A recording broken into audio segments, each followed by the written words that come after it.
خۆشەویستانم لە ئەر گەیمینگ دەتوانی بە ئارەزوی خۆت ڕووناچی جۆرا جۆر بۆ ژووری یاریکردن بۆ ژووری ناوماڵ بۆ ناوماڵ بۆ ناوهۆڵ دابیم کی بە کواڵتێکی زۆر ناوازە هەر هەمووشی مارکە و ئەسلی و بە نرخی زۆر گونجاویش بۆ براندی گۆڤی هەیە. گۆڤی کۆمەڵە شتێکی سەرنجڕاکێشیان هەیە بە نوام عشکال دەتوانێت ڕووناچی جۆرا جۆر بە ماڵەکە ڕێ بخی بۆ نەگەر حەزت لە لایت بارە ڕووناچێک کە دەتوانانی لەسەر مێزێک دابدرێ وەکو لە باگراوە دابدرێ و بێگومان هەموو ڕووناچەکانیش بە مۆبایل کۆنێکت دەبێت دەتوانی بە مۆبایل ڕەنجیان بگۆڕی شێوەیان ستایلیان بگۆڕی لایت باری زۆر جوانیان هەیە لە پشتی تەلەڤیزۆن دادنەی لە باگراوەندی خۆت دادنەی یاخود لامپیان هەیە ئەو لامپانە باڵایان بەرزە شتەشی زۆر ڕاقیە دەتوانێت دیوارەکە ئەنواع عشکار ڕەنجی پێ بەخشێ نرخی زۆر گونجاوە لەسا ئەوەی کەەوە مارکەیەکی زۆر بەناوبانگ و باشە وەرتوانی بۆ تەلەڤیزیۆنەکەی ماڵەوەت لە باگراوەندی تەلەڤیزیۆنەکەت ڕووناچی بەکاربێنی تاوەکو بۆ لەسەر شاشەی تەلەڤیزیۆنەکەت هەرچی هەبێ لە باگراوەندیش ئەو ڕەنگە دروست دەبێتەوە شتێکی زۆر سەرنجڕاکێشی سینەمای دروست دەبێت و بێگومان بە ئارزوی خۆشتوانی ڕنگ بگۆڕێگەر حەز دەکەی یاخود ئەگەر حەزت لە شێوەیە هێکسەکانە ئەو هێکسانە دەتوانین لەگەڵ یەکتر ببەستی ئەنواع واشکار شێوەی لێ دروست بکەی بە ئارەزوی خۆت و بێگومان ڕنگ و شتیش دەتوانی بە ئارەزوی خۆت بگۆڕی یاخود دەتەوێت هەندێک ڕووناچی هەیە تەنیا دەتەوێت لەسەر مێزێک دای بنەی لە ناو ماڵەوە لە کوچێک دای بنی ڕووناچێکی جوان بەناو ماڵ بدا یان بە ژوورەکەت بدا بێ ئەوەی ڕووناچی بەقوت بەکاربینی ئەمەش لای گۆڤی لە ڕێگەی ئاری گەیمینگ دەست دەکەوێت جگە لەمەش دەیان و سەدان بابەتی جۆرا و جۆریان هەیە هەم لە ڕووناچی و هەم لە بابەتی دیکەی دنیای ڤیدیۆگەیم و تەکنەلۆژی هەمووی لە ئاری گەیمینگ بەردەستە ئەسەتوان سەردانیان بکەن یاخود لە ڕێگەی سۆشەڵ میدیاوە بابەتەکان داوا بکەن گەیاندنیان هەیە بۆ هەموو شار و شارۆچکانی هەرێمی کوردستان سپاس بۆ ئاری گەیمینگ بۆ سپۆنسەریکردنی ئەم ڤیدیۆی پرۆگرامی 01 ژیری. گەیمەرانی کوردستان بەخێر بن بۆ ئەڵلقەی ژمارە 219 پێم مابی بڵێ ئەڵلقەی ژمارە 219 01 ژیری خۆم بە خۆشحاڵ دەزانم لە هەفتەیەکی پڕ هەواڵ هەفتەیەکی پڕزانیاری تکا دەکەم دوگمەی لایک سبسکرایب لەبیر نەکەن بارەس پێ بکەن. گەورەترین ئەو یاریانەی کە لەم هەفتەیە بڵاو کرانەوە و بڵاو دەکەینەوە ژمارەیان زۆرە بۆیە ئاگدار من کە یاری زۆر هەیە لەم هەفتەیە کە حەز لە یاری نوێیە یاری فانکۆ فیوژن بڵاو کرایەوە فانکۆ فیوژن لە کارکتەرەکانی فانکۆتان زۆر بینیوە بێگومان خەڵکەکی یەکجار زۆر لە باگراوەندی خۆی منیش هات چەندانەیەکم هەیە لە باگراوەندی خۆم ئەوەتە فانکۆیەکان لە دامناوە ئەو فانکۆیانە شێوەیان زۆر سەرنجاکێش بوو ئێستا کراوەتە یاری لەسەر کۆنسۆڵ و پیسی بەردەستە هەرچەندە ژمارەیەکی خراپی وەگرتێ نمرەکەی 64 لەسەدا بەڵام یاریەکە بێگومان چاوەڕێ ناکەم نەوەت بینی چاوەڕێ ناکەم هەشتا بینی و لە داهات و لە ڕێگەی پڵس و گەیم پاسکە بەردەست خراش تاقی دەکەینەوە یاریی نوێی شۆفێریمان هەیە لێخڕنی ئۆتۆمبیل بەناوی تێست درایڤ ئەنلیمیتد سۆلار کراون کە نمری 56 هەیە بەڕاستی خەڵکەکی زۆر لێ ناڕازیم یەکەم کێشەی تەکنیکی و نەبوونی گرافیکێکی جوان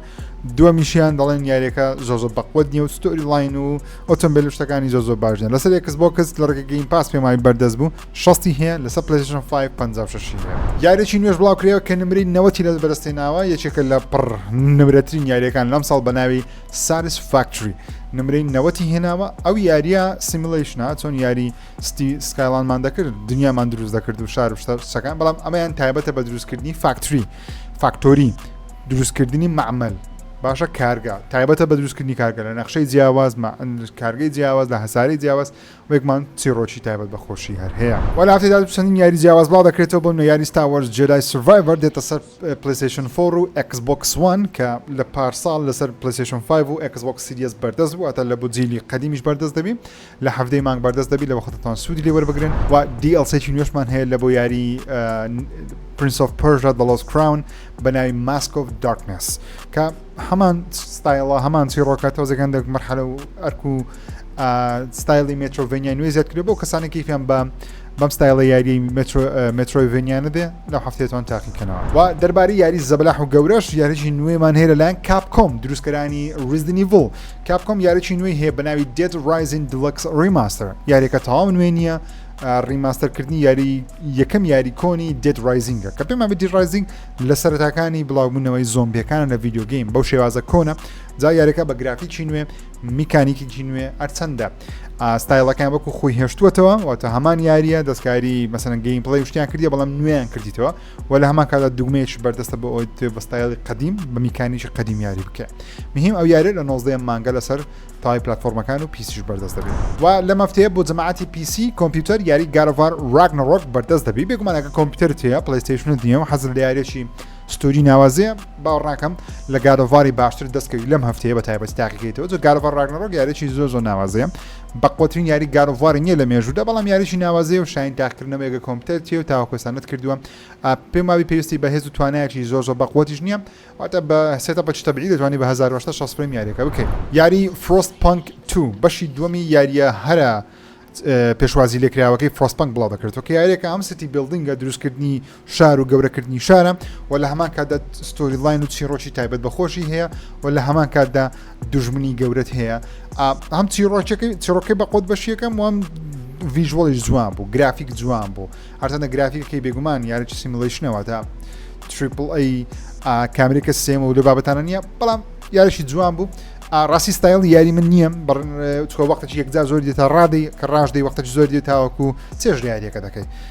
بۆ کەسانی حەزیان لێ لە مەفتەیە لە سەر گەیم پاس پێماوی بەردەست دەبێت یاریەکانی پلەیستیشن پلس لە بۆ ئێکسترا پریمیەمی ئاشکراکران بەڕاستی لە مانگە زۆر باشەکان نییە ڕاستگۆ بم لەگەڵتان ئەو مانگە زۆر باش نیە لە چاو مانکاینکە بەڵام یاریی نومان هەیە لە ڕۆژیەکەم بەردەست دەبێت یاری دەپڵنکی سکوایرە دەپڵکی سکوایر یاریی نوێ ڕۆژەکەم دێت سەر ئەکسترای دەتوانی لە بۆ خۆت وەری بگری ستایلی منە نەخێر دەڵێن یاریی ناوازەیە بەڵێ بەڵام ئەو یارانەی کاتیدا Knights of the Woods Under the Waves دەپڵکی سکوار کە ڕۆژیەکەم بەردەست دەبی چرنبل لایت کە یاریە پێمان پارسال بڵاوکرایەوە یەکەم جار دێت سەر پلەیستیشن پلسی و چەندین یاری دیکەشمان هەیە بێگومان هەندێک یاریش پێشتری هەبوون ئێستا دەگەڕێنەوە وەکو فارکرایەوەوانە دەربارەی پلەیستیشن پلس پریمیەمیش یاریی VRمان هەیە بەناوی پیستڵ ویپ لەگەڵ دوو یاری کلاسیکشمان هەیە ئادێت سەر پریمیەمی ئەویش سیکرت ئەیجین کلانکە کە پێشتر لەسەر PSP بەردەست بوو یاری سکای گەنەرە کە لەسەر پلەیستیشن 2 بەردەست بوو وەروە یاری میستر ماسکیوتووە میستر مۆسکیوتو کە لەسەر مێشەکە مۆسکیوتو هەرسیەکە ئەوەش هەر یارێکی پێشتری پلەیستیشن 2 بوو ئادێت سەر پلەیستیشن پلسی ئەکسترا پریم دێت سەر پلەیستیشن پلسی پریمیەمی لەسەر پلەیستیشن 4 و پلەیستیشن 5 مهم ئەم یاریانە چاوەڕوان من ئەگەر پلەیستیشن پلسی بەکاردەهێنەوە بین لای هەواڵەکانی ئێکسبۆکس مایکرۆسۆفت لەم هەفتەیەش بۆ جارێکی دیکە 650 کارمەندی دیکەی ئێکسبۆکسی لە کارەکانی دوورخستەوە لە ئیمێڵێک کە بۆ سەرجەم کارمەندانی مایکرۆسۆفت و مایکرۆسۆفت گەیمینگ نێردراوە لەلایەن فیل سپێنسەر سەرۆکی مایکرۆسۆفت گەیمینگی فیل سپێنسەر دەنووسی کەوا بۆ ئەوەی بۆ جارێکی دیکە دووبارە خۆمان ڕێخینەوە کارەکانمان ڕێخینەوە ستودیۆکان کارەکانیان زیاتر دابش بکرێن بڕیارێکی دیکەماندا بە دەرکردنی 650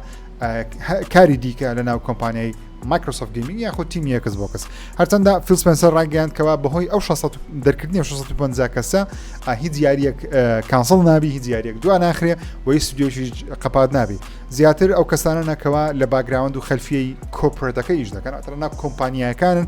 نەک تەنیا پەرەپێدەرەکان ئەواتە پەرەپێدەریش تێدایە کارمەندی کۆمپانیاشی تێدایە بێگومان ئەوە هەوڵێکی دیکەیەوە کەمکردنەوەی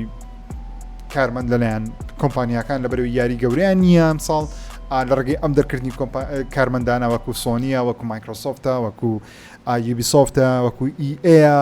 وەکو تەیکتووە ئەوانە هەموو کارمەندیان دەرکرد لەبەرەوەی یاری گەورە و زەبەلاحیان نەبوو لەم ساڵ بڵاویکەنەوە پارەیەکی خەیاڵ قازانجکەن بە دەرکردنی و کارمەندانە پارەکەیان بۆ دەگەڕێتەوە دەتوانن بڵێن سەری ساڵێ خاوەن پشکەکان دەڵێن کاکەمە پشکەکانمان نرخی بادانە بەزیێمەشە داهاتیی زۆرمان هەیە لەبەرەوەی بەشێ لە شێوەکان تێچووی کارکردنمان کەم کردەوە واتە پارە بگەڕێتەوە کۆمپانیام جا پێشتر 1900 کەسی دیکەیان دەرکرد ئەمە 650 کەسی دیکەی هاتە سەرێ واتە زیاتر لە 2300 کەسیان دەرکردووە تەنیا لە ماوەی 12 مانگ ڕابردوو لەناو مایکرۆسۆفت گەیمینگ لە کاتی هاتنی ئەکتیڤیژن بلیزاردی تاوەکو ئێستا 1900 کارمەندیان زیاتر دەرکردووە کە پێم ناخۆشە و پێشم ناخۆشە هەموو هەفتەیەک هەواڵەکی نێگاتیڤ لەسەر دنیای ئێکسبۆکس بڵێن بەڵام ئیدیەوە هەواڵەکانە خەتا لە من نییە مایکرۆسۆفت زۆر بە خراپی تیمی مارکتینگەکەی خۆی بەکاردێنی بەڕاستی بەتایبەتی لەگەڵ ڕۆژنامە نووسوەکان مایکرۆسۆفت پەیوەندێکی زۆر باشی نیە بەڕاستی پەیوەندی هەیە بەڵام پەیوەندەکانی خراپە دایمەن ڕۆژنامە نووسەکان لە هەموو دنیای فۆکس دەخەنە سەر لایەنە نێگەتیڤەکەی ئێکسبۆکس لایەنە ئیجابیەکان زۆر بەکەمی دەردەکەون تەنیا لە کاتی بڵاوکردنەوە یاریەکە هاتنی یاریەکە لە بەگەین پاسی پێم ناخۆشە بەس ئەوە واقعەکەیە دەبی بڵێن ئەو شتە ڕوویدا ناردنی هاوڕێتی یاخود فرێن ڕکوێست لە بۆ ئێکسبۆکسی دەگەڕێتەوە بەگشتی کە سەر شێتانەشە بیری لێ بکەمەوە ماوەیەکی یەکجار زۆرە فرێن ڕکوێست بە شێوە لە شێوەکان نەبووە هەبوو بەڵام ماوەیەک لایەندا ئێستا ئێکسبۆکس بە فەرمی لە ڕێگەی بلۆگ پۆستێک و لە تویتەریش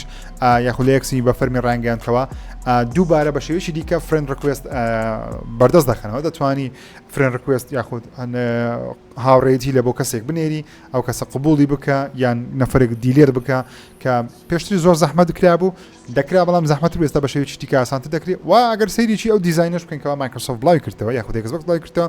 لە باگراوند تەلەڤیزیۆنێک دەبینین کەەوە کۆنسۆڵە مۆبایل دەبینین کەەوە ئەپی ئێکسبۆکسی لەسەرە لاپتۆپێک دەبینین کەەوە ئەپی ئێکسبۆکس تێدا کراوەتەوە وە مۆنیتەرێک دەبینین بۆ پیسی و هاندهێڵێک دەبینین جا ئەوە هیچ کام لەو هاندهێڵدانە نییە کەەوە پێشتر بڵاوکرێتەوە بەڵکو هاندهێڵێکە بە شێوەکان وەکو نمونەیەکەوە دەنگۆیەکان وان مایکرۆسۆفت بەم زوانە هاندهێڵێکی نوێیاشا دەکرێت تایبەتە بە ئەنجامدانی یاریەکانی گەیم پاس بە هێز و توانایەکەی نزیک دەبێت لە ئێکسبۆکس سیریز S یاخود هێز و توانای ئێکسبۆکس 1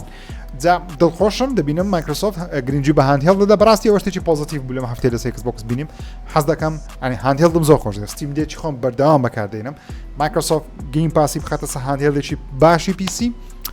ڕۆژی یەکەم منامەدەم و هاندهێڵدا بکڕم داهاتووی ماینکرافت بلۆگ پۆستێکی گەورە لەلایەن ستودیۆی بەرەمێنەری یاری ماینکرافت بڵاو کرایەوە و مۆیان دەڵێ بەڵێ ئێمە خەریکی دوو ئەپدەیتی گەورەین لە بۆ یاری ماینکرافت جا یەک لە ئەپدەیتەکانیان ناشا کرد ئەویژەوەیەکەوە باسی ڤێژنی پلەیستیشن 5 دەکەن و دەڵێن بەم زوانە کار لەگەڵ سۆنی دەکەین بۆ هێنانی ڤێژنی پلەیستیشن 5 لە بۆ ڤێژنی ماینکرافت بۆ ڤێژنی پلەیستیشن 5 لەسەر پلەیستیشن 5 بڵاو بکرێتەوە کە بزەبت وردەکارێکیان باز نەکرد کەەوە یاریەکە چی بەسەردێ ئایا وەکو پیسی ڕیتریسینگ و گلۆبال ئیلومینیشن و یاخود مۆدەکان تا چەند بەردەست دەبنیان بەردەست دەبن یاخود ناوەڵام دەڵێت لە کاتێکی ئەم ساڵ کە پێم وایە لە کۆتاییەکانی ئەم ساڵ سەری ساڵ لەسەر پلەیستیشن 5 بەردەست دەبی بەس یەکشتم زۆر پێسەیرە ئەو بلۆگ پۆستە ئاماژە بە ڤێرژنی ئێکسبۆکس سیریز ناکە وەرە بەشەر وەرە ستودیۆ خاوانەکەت مایکرۆسۆفت و ئێکسبۆکسە ماینکرافت هێشتا بە ڤێرژنی ئێکسبۆکس 1 لەسەر ئێکسبۆکس سیریز کار دەکات ماینکرافت خۆیان دەڵێن ئێمە ئامادەی مەم زوانە ڤێژنی پلەیستیشن 5 ماینکرافت لە بۆ پلەیستیشنی بڵاو دەکەینەوە بەڵام هێشتا ئاماژەی بۆ نەداوە کەی ڤێرژنی ئێکسبۆکس سیریز بەردەست دەخەن بەڵێ بە شێوەی بێتا بەردەستە بەڵام کەی دەیکیتە فەرمی و بڵاوی دەکەیتەوە بۆ هەمووان لەو بڵۆگ پۆستە تەنیا و تەنیا ئاماژە بە ڤێژنی پلەیستیشن 5 دەکەن تاوەکو ئێستا نازانین کەی ڤێژنی ئێکسبۆکس سیریز بەردەست دەبێت ئەوە خۆیان چ جای ئەوەی مایکرۆسۆفت خەڵکیش گلەی دەکەن کە لەبەرچی یاریی وەکو بلاک میت ناتە سەر ئێکسبۆکسی تاوەکو ئێستا مایکرۆسۆفت دەرێ عقدیان کردی لەگەڵ پلەیستیشن هیچ جوابی نییە وەگە پلەیستیشن عقد لەگەڵ بلاک میتی کردبی لۆ تاوەکو ئێستا سۆنی دیزاینێکی بڵاو نەکردەوە لە تڕێلەرەکان نەینووسێ ئەکسکلوسیڤە سۆنی هیوایەتی بەشتێک بڵێ ئەکسکلوسیڤ تایبەتە بە پلەیستیشن ئەگە بلاک میت وا بە دایانووسی بەڵام نەیانووسیوە مەبەستەکەی من چییە مەبەستەکەی منەوەی پێم وابی ئەکسبۆکس سیریز S بەردەوام کێشەیە لە بۆ پەرەپێدەرەکان کەەوە بتوان لەبەر خاتری ئەکسبۆکس سیریز S دەبێت دوو ڤێرژن کار پێ بکەن لەسەر ئەکسبۆکس سیریز دانێک بۆ X بە فول کوالیتی بە کوالیتیشی نزمتر بۆ سیریز S جا سیریز S وای کردووە بۆ منە یارێکی وەکو ماینکرافت بە ڤێرژنی ئەکسبۆکس سیریز X بڵاو نەکرێتەوە جارێ بەڵکو ستودیۆی مۆیان کە سەر بە مایکرۆسۆفت و ئێکسبۆکسن ئامادەنە ڤێژنی پلەیستیشن 5 پێشوەختە بڵاو بکەنەوە خەتای من نییە ئەو خەتایەکە لە خۆیان ڤێژنە نوێیەکەی گەیم پاسی لە کۆتاییدا بەردەستە بە ناوی گەیم پاس ستاندارد ئێستا سێ جۆرمان هەیە گەیم پاس کۆرمان هەیە کە مجموعە یاریەک بیستی یاریەکە دەداتێ و ئەپدەیتکردنەوەشی لەوانێ ساڵێ جارێکبی گەیم پاس ستانداردمان هەیە کە ئەپدەیتکردنەوەی لەوانێ 2 مانگ 3 مانگ جارەکان دەگیاری بێتە ناوێندێک بڕوە بەڵام یاریەکانی ڕۆژ یەکەمی تێدا نابی نرخیشی $15 مانگانە دەبی و بگمان گەیم پاس ئۆڵتیمەیتمان هەیە کە نرخی $20 مانگانەیە و یاریەکان لە ڕۆژ یەکەمی تێدایە ئۆنلاینەکەی تێدایە هەموو لەو شتانەی تێدایە بەڵام ستانداردەکەش مۆدی ئۆنلاینەکە لە خۆ دەگرین جا ستاندارد ئێستا بەردەستان بەو کەسانی کە تازە دەیانەوێت ئێکسبۆکس بکڕنەوە شتانە بێگومان نرخی گەیم پاس لە کوردستان هەرزانتر دەبی بەڵام من باسی جیهان دەکەم لە ئەوروپا و لە ئەمریکا و لە هەندێک وڵاتی ئەوها زەبەلاح و گەورە نرخەکەی لە 15 دەست پێ دەکەم لە 20 کۆتایی پێدە بێمە لای هەواڵەکانی پلیستیشن و بەڕاستی هەفتەیەکی زۆر باش نەبوو لە بۆ پلیستیشن و زۆر بە خراپە شکایەوە سەریان و ئەگەر سەری سوشال میدیاتان کردبی دەزانن بە بەدەستەکەم باسی PS5 Pro دەکەم بەڵام بەشێ بێ مەسە PS5 Pro نوێترین شتەکان لەسەر PlayStation 5 Pro بە باسێکی ئەپدێتی نوێیەکی PlayStation 5 بکەم کە دوێنێ لە زۆر لە وڵاتان بەردەست بووە لە ماوەی مانگێک بۆ 2 مانگ هەر هەمووتان ئەو ئەپدێتە وەردەگرن بە منیشەوە چکە منیشە سەبم ناتوە ئەویش چییە سەرەتا گەورەترین شت دەستکاریکردنی هۆم سکرینەکەیە دوگمەی هۆمەکە گۆڕدراوە بۆ دوگمەی وێلکەم بوویتە وێلکەم هەر هۆمە بەڵام بوویتە وێلکەم کە ئەگە سەیرێکی شاشەکە بکەین زۆر ئایکۆن شت دەستکاری کراوە و شوێنەکانی گۆڕدراوە بۆ نمونە لەو دوگمەی وێلکەمە لەو شوێنە ئێستا توانی باگراوند بگۆڕی وەکو فیمێشی لێهاتوە تەنیا لەو دوگمەیە بچتە سەر یاریەکان باگراوند دەبێتەوە یاریەکان بەڵام لێرە لەو دوگمەیە لەم ئایکۆنە پێت دەڵێکەوە کۆنترۆلەرەکە چەند چارجی تێدایە و پێت دەڵێ هێدفۆنەکە چەند چارجی تێدایە وەروە پێت دەڵێ کە کۆنترۆلەری دووەمت چەند چارجی تێدایە و بێگومان ئەگەر PlayStation VRش بەکاردبینی پێت دەڵێکەوە کۆنترۆلەرەکانی PlayStation VR دوو چەند چارجی تێدایە و لە دەستە چەپی دەبین کە نووسرای ئۆنلاین فرندز پێت دەڵێت هاوڕێکت ئۆنلاینە لە خوارەوەی ڕکلامێکی بچوکی PlayStation Store هەریالێکی نوێ هەبی لێوێ سۆنی مارکتینگی بۆ دەکەم accessibility لێوێ هەیە ترۆفیەکانمان لەوێ هەیە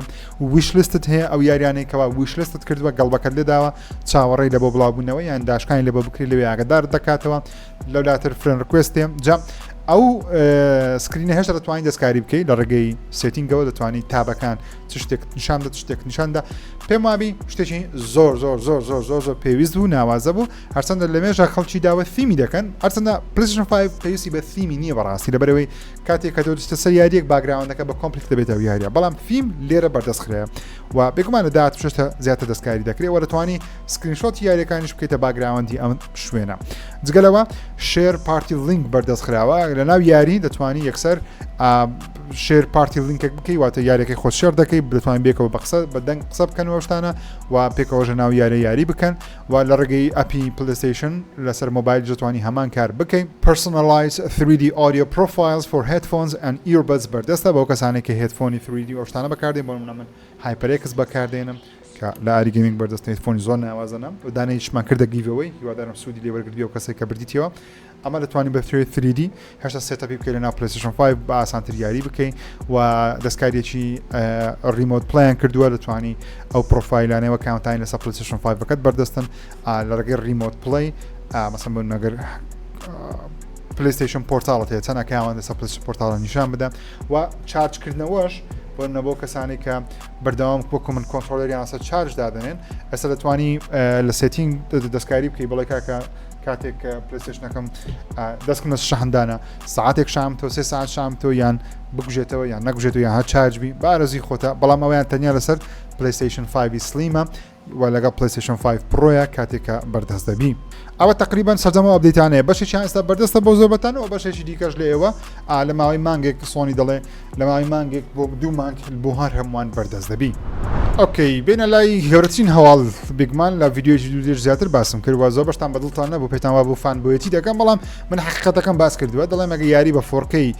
6 فریم بکەی جا ئەپسکێل بی ئەپسکێل نەوی پێویست بە پارەیەکی زۆرە بەڕاستی گرانە لەسەر پیسیش گرانە لەسەر کۆنسۆلیش گرانە و باشترین نمونەش بینمەوە لە بە PlayStation 5 پرۆی کە نرخی $700 بە دیسک بە بێتستان کە زۆر بێمانەیە سەیرێکی ئێکسبۆکسە نوێیەکان بکەن کە نرخیان $600 ئێکسبۆکس سیریس X بە 2 تێرابایت $600 PlayStation 5 پرۆ بە هەندێک گۆڕانکاری لە ڕووی هاردوێر و تەرتیباتشتەوە یانە بەقوترە 2 تێراشە نرخی $700 بەڵام بێگومان دەکرا دیسکەکەیان لەگەڵ داناوە هێشتا باشتر دەبێت بەڵام وەکوتم ئەگە پیسیەک بیلد بکەی لە بۆ ئەوە یاریەکان بە 4K 6 فریم بکەین پێویستت بە لایانی کەم سەر و $800 پێویست بە نزیکی 1000 بۆ $2000 حەسەب ماسەفات بەرزی دەکەین ئەنی لە هیچ پیسێک نییە لە جیهان بە کواڵەتی 4K 6 فریم جا ئەپسکێل بی ئەپسکێل نەبی بە تایبەتیەکە DLSS بەکاربینەوە NVIDIA بەکاربینی هیچ پیسێک نییە بە سەرجەم پارچەکانەوە کەمتر بێت لە $800 بتوانی یاری 4K پێ بکەیت لە بە بچووکترین یاری جا ئەگە یاریش وەکو گارۆڤ ڕاگنەرۆک بە 4K 6 فریم بە پیسێک بکەین با ئەپسکێلش کرابی زیاتر $1000 پێویستە لەوانەیە بگاتە 1500 و 1600 سۆنی دەڵێ ئەو شتەی لەسەر PlayStation 5 پرۆ دەکەن بەڵام ئەی بۆچی ژمارە لایک و دیسلایکان بەو شێوازێ بۆچی خەڵکی ناڕازی پێم وابی گەورەترین مشکلە ئەوە بووکەوە سۆنی لەو کۆنفرانسی خۆی کە PlayStation 5 پرۆ یاشا کرد وتی نرخی $700 هیچ یاریشی نوێ عرض نەکرد بۆ نمونە ئەگەر سۆنی چەند یاریشی نوێ عرض کرد بە بە جوانی نیشان زیاتر بە جوانی نیشاندا بکە PlayStation 5 Pro چ لە یاریەکان دەکە کوواڵیتیان چی بەسەردێ و ئەو PSSR-ەکە تەکنۆلۆژیای ئەپسکێلی AI-ەکە کە ژێری دەستکرد بەکاردێنن وەکو DLSS-ە کە ئەوە تەنیا لە گرافیک کارتە بەقوتەکانی NVIDIA بەردەستە چ دەکەم بۆ منە گارۆڤارەی نوێیان پیشاندا بە لاستەڤەسی نوێ یان ئەنچارتەی نوێ یان یاەکی زەبەلاحی خۆیان لە ڕێگەی PlayStation 5 Pro-کیان لەسەر عرض کردبە باوەڕتان هەبی 180 ئەوەندە خەڵکە قسەی بە سۆنی دەگۆ ئەوە ژمارە دیسلاکی لەبەوە نەداهات و پێم وایە خەڵکی لەوەندە زیاتر لەوە تۆڕۆنەکەوە نرخی $700 بەڵام شوێنی دیسکی نییە نرخی $700 کەچی ستاندەکەشی لەگەڵ نییە ئەمە خەڵکی زۆر تووڕەکرد یعنی وەکو بە بسۆنی زلێک لە بنی ژێی هەوادارە سەر سەختەکانی بێ لەبەرەوەی هەوادارە سەر سەختەکانی PlayStation ئەو کۆنسۆڵە دەکڕن خەڵکی یاسایی PlayStation 5 دەوی بەسە یعنی ئەو PlayStation 5 کەوا لە سەرەتا لە 2020 بڵاوکراوەتەوە تاوەکو 2028 بەکاری بینە هیچ مشکلەتی یعنی پێتان دەڵێ پێویست ناکە PlayStation 5 Pro بکڕن دەبێت تەلەڤیزۆنێکی ڕاقیت هەبێ 4K ڕاستەقینە نەبێ کە لە ڤیددیوەکە ڕابردوش باسم کرد 4K ڕاستە هەموو تەلەڤیزۆنە 4K ڕاستەقینە نییە بەڕاستی هەندێکیان تەنیا 2K ئەپسکل کرایە داینامیک ڕزۆلوشنی هەیە یان ئەپسکل کرایە لە بە 4K ڕاستەقینە نییە تیڤیەکان باز دەکەم PlayStation 5 Pro بۆچیە ئەگەر تەلەڤیزۆنێکی 4K تەواوت نەبی PlayStation 5 Pro بۆچی ئەگەر تەنیا فیفای دەکەی تەنیا Call of Duty دەکەی لە بۆچتە تەنیا فۆرتنایت دەکەی لە بۆستە بەڵکو PlayStation 5 Pro بۆ کەسانێکەوە یەکەم دەوڵەمەندن پارەیان هەیە دووەم تەلەڤیزۆنێکی ڕاقییان هەیە سێم هەموو یاریەک تاقی دەکەنەوە تابەتی یاریە زەبەلاحەکان سوود لە هێز و توانە و پاوەڕەکەی وەربگرن و کەسێکی ئەگەر $700 لەبەر چێ و جێ پێنیادا بچی بکڕین بێگومان جا وەکوتم من زۆر تووڕەمە لە سۆنی وەشت پێم واشتێکی زۆر بێمانەیە $700 نرخی کۆنسڵێک دابنێ بەبێ شوێنی دیسک لەبەرەوەی زۆربەی هەر زۆری ئەو کەسانی عاشقی PlayStation ئەو کەسانێک کە هەواداری PlayStation و کەسانی لە ڕۆژ یەکەم ئەو کۆنسۆڵ دەکڕن یاریەکان بە دیسک بەکار دەهێنن زۆربەی زۆریان دیسکن بە دیجیتاڵی بەکار ناهێنن ئەو کەسانە دەڵن خەڵکی دیکە ئام بەڵێ زۆربەی زۆری بۆتە داوڵۆن جەماعەتی کۆمپیوتەری بە دیسک بەکاردێنی یا ئۆنلاین هەمووی ئۆنلاینە بەڵام سۆنی ئەو کۆنسڵی بۆ ئەو جۆرە کەسانە دروست کردووە کە زۆربەی کا دیسک بەکاردێن کەچیتە دەڵێ بڕۆ بە $80 دیسکەکەش بکڕە بە چەندە $15-20 ستاندەکەش بکڕێ ئای نزیک دەبێتەوە لە $900 $800 لە هەندێک وڵاتی نزیکە لە $1000 باوەڕ ناکەم لە کوردستانیش ڕێک بە $700 بکڕ من بەمشا با نمونەیەک لەسەر خۆم بینم من وەکو یوتیوبەرێک لە ڕۆژ یەکەم دەیکڕم لەبەرچی لەبەرەوەی پێویستە ڤیددیۆ لەسەر بکەم پارەکەی دەینمەوە من ڕێگەی ڕکلام و یوتیوب دەتوێت ئەو پارێ دەهێنمەوە بەڵام ئەگەر من یوتیوبەر نەبم ئەو ئیشەم نەبی PlayStation 5 Pro ناکڕم بەڕاستی PlayStation 5 ئاسایی خۆم کە منەوەتە لێر دەکەنمە لە 2020ەوە هەمە تەنە پارەک پێدا وەختی لە بە یوتیوبی بەزمە هێم لە 2020 هیچ عیبی نییە ئەسڵەن هێشتا هێز و توانای PlayStation 5 ئاسایی مامە تاواتی نەبینیوە زۆربەی یاریانە لە بە PlayStation 4 بەردەست بوونا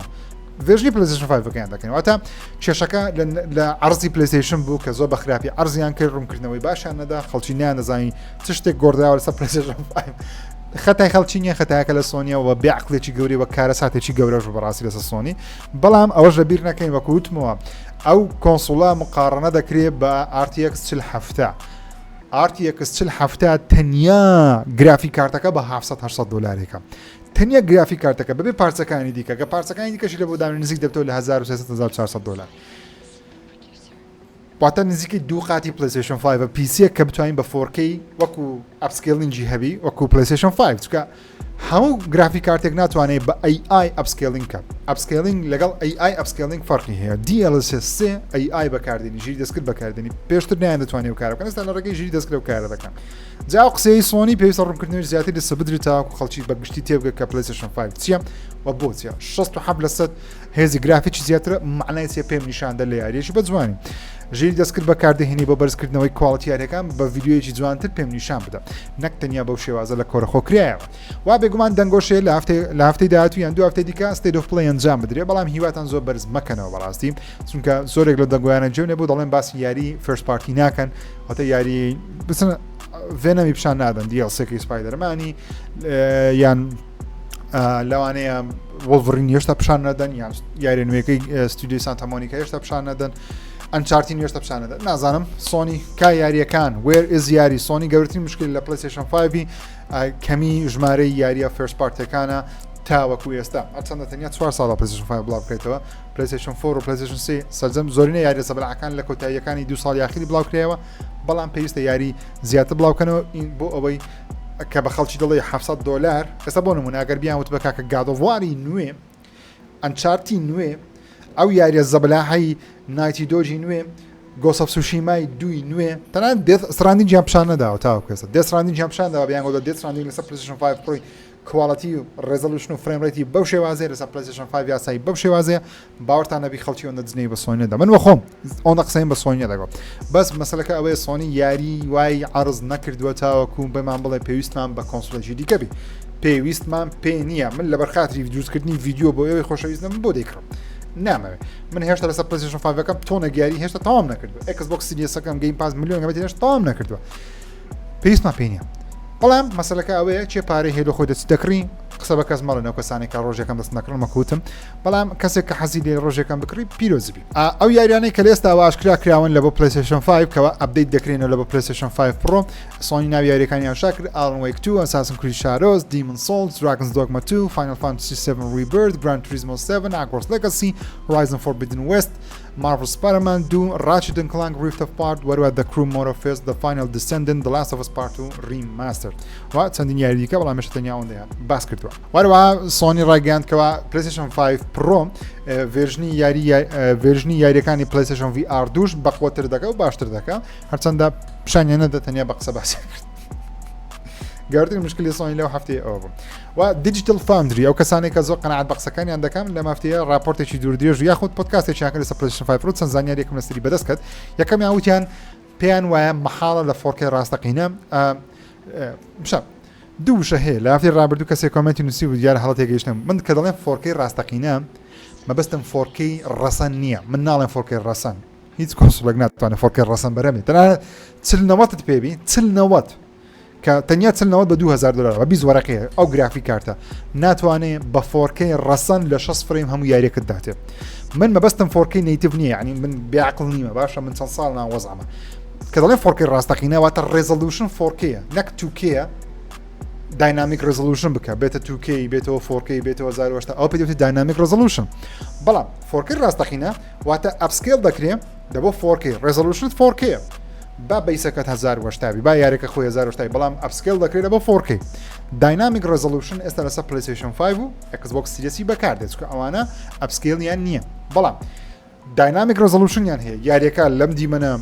نزیکە لە 4K لەم دیمەنە 2K لەم دیمەنە لە مابینی 4K 2K لە مابینی 1080 960 بۆیە تکا بەکەم بە هەڵە لێم تێمەگەن کەوتم 4K ڕاستەقینە مەبەستم 4K ڕەسەن نییە 4K نیتیڤ نییە 4K ڕاستەقینەوەتە ژمارە پیکسلەکان لەسەر شاشە دەبێتە 4K جا ئەپسکێل کراوە ئەپسکێل نەکراوە مەوزوعێکی دیکە یعنی بەعام ئەپسکێلش کراوە جا دیجیتال فاوندری وتیان مەحاڵە PlayStation 5 4K ڕاستەقینەوە تا ئەپسکێل کرابی محاڵە لە 6 فریم کار بە GTA 6 بکە PlayStation 5 Pro لەبەرچی دەڵێ پێمان وایە GTA 6 دیجیتال فاوندری دەڵێن پێمان وایە GTA 6 بە 4K 30 فریم یان 2K 6 فریم لەسەر PlayStation 5 Pro بەردەست دەبی و لەسەر PlayStation ئاسایی تەنیا 30 فریم بەردەست دەبی مەحاڵە بگاتە 6 فریم و ئەوانە یان مەگەر Rockstar quality زۆر دابەزێن ڕزۆلوشن زۆر دابەزێن دەڵێن مەحاڵە 4K ڕاستەقینە بە 6 فریم ببینین لە بۆ یاریی وەکو GTA 6 چکە زۆر هێز و توانایەکی زۆری دەوێت و پێویستی بە پرۆسەسەری بەقواترە کەچی پرۆسەسەری PlayStation 5 Pro هەمان شتە زۆر دەستکاری نەکراوە جا PlayStation 5 Pro نتوانێت GTA 6 بە کوالتێکی باشتر عرض بکە پێما بی سۆنی لەبەر PlayStation 5 Pro هەبڵاو دەکەوە هەر بڵاو دەکەوە بەڵام ئەوەش لەبیر نەکەین هەم دیجیتال فاوندری لە خۆیان ڕایانگەیاند کەوا لەو لە مقابلەش لەگەڵ IGN پێما بی لەو ڤیدیۆیە بوو لە تویتەری زۆر بڵاو کرایەوە ئەو کوڕی IGN کە دەڵێن فان بۆ ئێکسبۆکس زۆر هجوم دەکاتە سە PlayStation بە بەردەوامی جاوتی باشە لە جەماعەتی دیجیتال فاوندری پرسی باشە PlayStation 5 Pro نرخی $700 وتی بەو نرخە ناتوانین پیسێکی دەتوانین پیسێکی زۆر باش بکڕین بتوانێت بە $700 4K یاریەکان یاری پێ بکرێت جا جەماعەت دیجیتال فاوندری وەڵامیان داوتیان نەخیر بۆ ئەوە یاریەکان بە 4K بە ئەپسکێلینگ و تەکنۆلۆژیای AI بەکاربێ پێویست بە گرافی کارتی 4070 تەنیا بەتەنێ نرخی $800 جگە لە پارچەکان بە پارچەکان 1970 دەستی کاتە PlayStation 5 Pro هەرزانترە لە کۆمپیوتەر لە PC ئەگە بتێ بە 4K یاری بکەی 4K ڕاستەقینەوە بەبەستنەوەیەکەوە ئەپسکیل تێدا بژیر دەستکرد تێدابێت بۆیە دەڵێن $700 خراپ نییە بە کوونی رخ بەڵام دەبایە دیسک و ستاندەکەی لەگەڵ با تاوەکو بەو شێوازە خراپە نەڕۆژ بە ناو خەڵکی واروە سۆنی چەند یاریی نوێشی پیشاندا بە بێگومانشتە باشتر دەبێت. Maybe I should just go to PC at this point because this is quite expensive. Yeah. What do you imagine that would cost? Probably a fair bit more. I mean, you need to have the GPU that you're going to need. I mean, if you consider a holistic view of all of the different components, the enhanced ray tracing, no AMD GPU has that at the moment. The machine learning block, no AMD GPU has that. It's almost like essentially an NVIDIA style feature set, but made by AMD. And the closest equivalent GPU you'll be looking at would be the RTX 4070. The 4060 is quite close to base PlayStation 5, factoring out machine learning and ray tracing. So you're looking at a 4070. I looked on, I think it was Amazon yesterday, Amazon.com, and the cheapest one of those is $540. So beyond that, you've got to get a CPU, a motherboard, memory, power supply, case, 2 terabyte SSD. So it is going to the costs are going to ramp up, right? جا تەنیا دوو ڕۆژێک دوای ئاشاکردنی PlayStation 5 Pro تەنیا دوو ڕۆژێک وەڵام لە ئەمازۆن و لە ئیبەی هەریەکە لە دیسک درایڤی PlayStation 5 واروواستان دەکەش بە تەواوەتی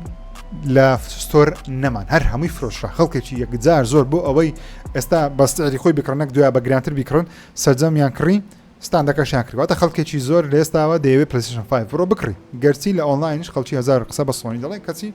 کڕیاری خۆی هەر هەیە تەنانەت لەم هەفتەیە دەستگایەک بە پێی پێشبینی دەستگایەکی ئەناڵەتیک بێکە لێکۆڵینەوە دەکەن لە بۆ فرۆشی بەرهەمەکە تەکنۆلۆژیەکان دەڵێن پێیان وایە PlayStation 5 Pro زۆر زیاتر دەفرۆشێ لە PlayStation 4 Pro ڕابردوو و پێیان وایە زیاتر دەبێ ژمارەکە لە بۆ 14 بۆ 15 میلیۆنی چی دەفرۆشێ لە مێژووی PlayStation 5 بەگشتی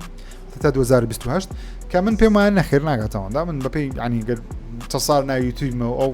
معلوماتانی کە بەعام باسمان کردو پێم وایە لە نێوان 10 میلیۆنێک ئەگەر بفرۆشێ واتە لە ئەگەر PlayStation 5 ئاسایی 100 میلیۆن دەفرۆشێ لە دەمدا دانەیەک دەفرۆشێ دانێکی دەبێتە PlayStation 5 Pro یاسا بەڵام پێویست ناکە PlayStation 5 Pro بکڕی وەکوتم PlayStation 5 Pro توانین کڕی چاوەڕێکی تاوەکو بەدەست دوو بەدەستەکەی کە نرخی 700 بەچین دەیکڕی وەختی بە 450 دەیکڕی لەبەر سۆق سێش دەکەم لەبەرەوەی سۆنی هەر خۆیان لە دوای ئاشاکردنی PlayStation 5 Pro refurbished PlayStation 5 یاناس پیشاندانکەوە ئەو کۆنسۆلانەکەوە تێک چوینە چای کردەوە سۆنی دووبارە ناو پاکەتیان بە زەمانەوە دووبارە دەیفرۆشنەوە تا نوێ کراوەتەوە تا پێ ناکەیتەوە شتێکی لێ هاتووەیان تێک چویان شتێک هەر هەمووی وەکو هاتەوە سەر شەریکە بەچین دەیفرۆشی بە $350 $350 تاوەکو $400 بزانە دەتوانانی PlayStation 5 ئاسایی بە $350 بکڕی یەک کۆمپیوتەر و پیسیم پێ بڵێن لە مێژوودا بتوانێت وەکو ئێکسبۆکس Series S ئێکسبۆکس Series X و PlayStation 5 ئاسایی بتوانێت بە نرخی 240 چەند دەست پێ دەکات ئێکسبۆکس Series S $256 تاوەکو $350 بتوانێت ئەو هێز و توانایەت پێ ببەخشێ یاریەکان بە نیمچە 4K بکەی بە 60 فرێم نییە بۆ هێشتکە مۆزوعی پیسی مەهێن نەسەر کۆنسۆڵی هەموو کاتێک هەرزانترە باشترین شوێنە بۆ ئەوی بە نرخێکی هەرزان کوواڵەتێکی بەرزتاقیکێتەوە بێگومان پیسی باشترە بەڵام پیسی زۆر گرانترە زۆر گرانە جگە لە مەسەلەی ئەوەشکەوە یاریەکان تەنیا بە دیجیتاڵی دەبێ بکڕێت یاری پاڵوەرد لە بەرەمەنا لەوە PlayStation 5 و بە پێی دەنگۆیەک بیکەوە لە بەم زوانە لە تۆکیۆ گەیم شۆی وێژنی PlayStation 5 Pro بۆ PlayStation 5 Pro PlayStation 5 یاسایی بۆ ئاشا ئاسترۆبۆت بەو شێوەی نەفرۆشاوە کە چاوەڕێمان دەکرد بەڵام دەڵێن ژمارەکانی بە شێوەیەکەوە لە ماوەی 2 ڕۆژ بەقەدەر مێژووی 2 هەفتەی کۆنکۆردی زیاتر فرۆشراوە کۆنکۆرد و یاریە بوو لە هەفتەکان ڕابردوو کە شکستیان ئۆکەی بینە لای هەواڵەکانی یاریەکان بەگشتی و باسی GTA 6 بکەم هەواڵی سەرنجاکێش هەیە مەسەن بۆ یاریەکانی GTA Rockstar دەبێ ڕێکەوتن لەگەڵ خاوەن گۆرانیەکان کە تاوەکو گۆرانیەکانیان بخاتە سەر یاری GTA 6 جا لەم هەفتەیە ڕۆکستار داوای لە هەفتەکان ڕابردوو بە پێماوی داوای لە گروپێک کردووە بە ناوی Heaven 17 داوای لێکردوێنێک لە گۆرانیەکانیان بخەنە ناو GTA 6 تەنیا $7,500 پێداون واتە ڕۆکستار گوتی کاکە 75 وەرەقەتان دەدەمێ ئەو گۆرانیە لە ناو یاری GTA بەکاردێنن بەڵام یاریەکە چەند بفرۆشێ لە مستەقبل وەزعی کوبی هەتا ئیدی ئەو یاری ئەو تەنیا $7,500 وەردەگرن واتە لە مستەقبل قازانج ناکەن ئەوانش بە ڕۆکستاریان گوتیە go F yourself جنێوە لە تویتەر بڵاویان کردەوە بگوتی بە ڕۆکستارمان وتیە بڕۆن توت خۆتان بکەن لەبەرەوەی 7500 دلار بەڕاستی بەس پارە نییە لە بۆ یاریەکەوە یاری ڕابردویان GTA 5 8.6 میلیارد دلار داهاتی کۆکردێتەوە واتە ڕۆکستار ئامادە نییە لە هەفتە وەرەقە زیاتر بداتە گۆرانی بێژەکان کاتێکە گۆرانەکانیان بە سەدان ملیۆن جار لەناو یاریەکە ڕێدەدرێتەوە خۆشە ملیۆنان دلار قازانج دەکەن بەڵێ بۆیش GTA قازانجی گەورە دەکات لەبەرەوەی بەم شێوازە دەتوانن بەرنخێکی زۆر هەرزان ئەو ئیشانە بکەن پێم سەیر بوو لە مەفتەیە 7500 دلار بەڕاستی زۆر کەمە من ناڵێم 1 میلیۆن دلاران پێ بدەم بەڵام 75 وەرەقە بەڕاستی لە بۆ یاریەکەوە زیاتر لە 5 میلیارد دلاری کۆ دەکاتەوە بەس پارە نییە حسابی ئەوش بکەن چەند بەناوبانک دەبی کاتێکە GTA گۆرانی پێ دەکات بەڵام هیم کابرا ڕازینە بەوتی بڕۆ ئەوەی توت خۆت بکە بەم زوانە لە یاری ڕۆڵ بلۆکس گەیمەران دەتوانن یاری ئەپلۆد بکەن و بی بە پارەی ڕاستەقینەش بیفرۆشن جااو کەسانی حەزیان لە یاری لە ڕۆڵ بلۆکس دروستکەن خۆتان ئامادە بکەن چکە قازانجکردنی مادی بەم زوانە دەست پێ دەکات و خبرێکی زۆر خۆشە یاڕانی خۆشەویستم ئەویش یاری فڵاپی بەردە بەو کەسانەی وەکو من کۆنن کە لە سەرەتای مۆبایلەوە مۆبایلتان هەبووە مۆبایلە زیرەکەمە بەستمە آیفۆن و گەلاکسی ئەوانە کاتی خۆ یاریەکە بەناوی فڵاپی بەرد کە تیرێک بوو دەتوانیەوە دادەگرت بەناو بۆ ڕێکەندا دەڕۆیشتی تقریبا ستایلی سوپەرماریۆیان بەکاری نابوو جاو یاریە 100 میلیۆن کەس زیاتر داڵۆندی کرد کاتێکە بڵاوکرد زۆر تەقیەوە بەڵام لە دوایی چەند مانگێک دوو مانگ پەرەپێدەرەکە یاریەکەی سڕیەوەتی تەحملی ئەو هەمووە ئازارە ناکەم کەەوە خەڵکێکی زۆری ئیدمان کردووە یاریەکەیان سڕیەوە جا تاوەکو ئێستا یاریەکە دووبارە بڵاو نەکراوەوە بەڵام هەندێک لە هەواداران هەڵساون گروپێکیان دروستکرەوە گروپە پاریاندای تا کابرای مافی بڵاوکردنەوە یاریەکان لە کابرا وەرگرتووە فڵاپی بەرد دووبارە دەگەڕێتەوە سەر iOS و ئاندروید لە ساڵی 2025 کە دڵخۆشم بەڕاستی کە هات یەکسەر ڤیدیۆی شەسە دروست دەکەن یوبیسۆفت بە فەرمی ڕاگەیان بەرەمێنانی یاری دیڤیژن 3 دەستی پێ کردووە و ئێستا لە ئێستاوە دوای هەلیکار دەگەڕێنکەوە دەرێنە خەڵکی چێ دێت لەناو یاری دیڤیژن 3 کار بکە لەما دوێنێ شتێکی سەرنجاشدا ئەویش ستودیۆی ئاناپورا ئینتراکتیڤ ئاناپورا ئینتراکتیڤ بە کۆمپلیتی هەر هەموو کارمەندەکانیان دەستیان لە کار کێشاوە بەهۆی ئەوە کێشەیەکیان لەگەڵ بەڕێوەبەری کۆمپانیای ئاناپورا بۆ دروست بوو کە بزەبت نازان کێشەکە چییە بەڵام هەر هەمویان دەستیان لە کار شاوجە ئاناپورا ئینتراکتیڤ سەر بە کۆمپانیای ئاناپورایە ئاناپورا ئینتراکتیڤ پێشتر یاریی وەکوستریان دروست کردووەکە ستودیۆکی زۆر زەبەلاح نین بەڵام کاری زۆر ناوازیان هەیە یاری زۆر بچوچێن هیوادارم کێشەکەیان چارەسەر بێت یەکەم ترێلەری سیزنی سێ یاری مالتیڤەرسز لە ئۆنلاین بڵاو کرایەوە کەوا پاوەرپەف گرلس و نیبووای تێدا نوبووە